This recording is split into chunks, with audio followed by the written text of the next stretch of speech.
Mes chers collègues, je souhaite tout d'abord, et ça a déjà été fait, mais je le rappelle, les chiffres effroyables des violences intrafamiliales en France.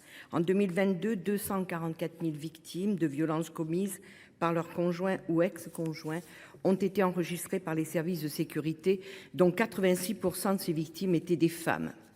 Et ces chiffres sont en hausse. En France, entre 2022 et 2023, les violences intrafamiliales ont augmenté de 9% sur tout le territoire. Mon département, la Dordogne, à dominante rurale, n'est pas épargné.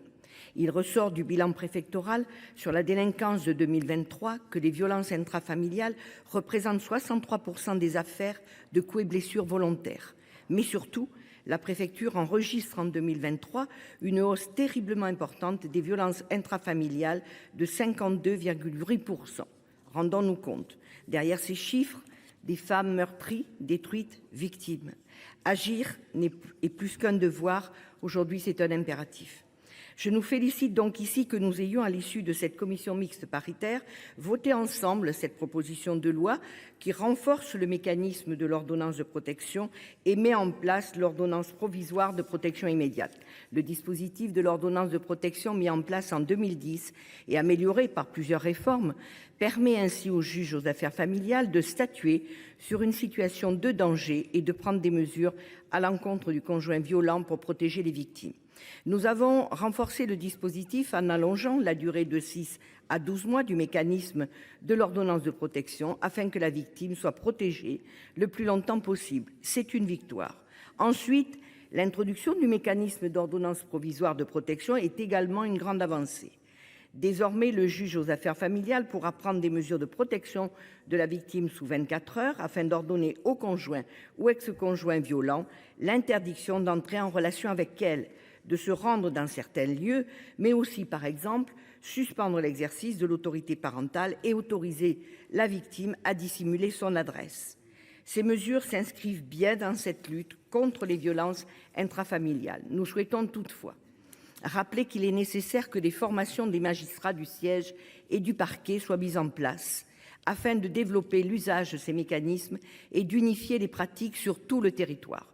En 2022, le ministère public n'était à l'origine que de 2% des demandes d'ordonnance de protection. Le besoin de formation est donc criant. Enfin, mes chers collègues, si la protection des femmes victimes de violences intrafamiliales est indispensable, il nous faut également lutter contre le sexisme à la racine, puisqu'il est la cause de ces violences immondes.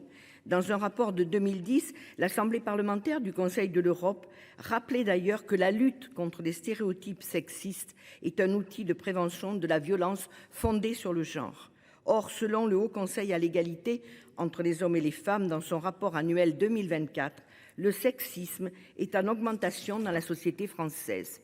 Le sexisme est un tout, justifié par la culture patriarcale. Il procède d'une représentation du monde fondée sur l'inégalité entre les femmes et les hommes, considérée comme naturelle. Il engendre non seulement des inégalités, mais aussi des violences sexistes et sexuelles.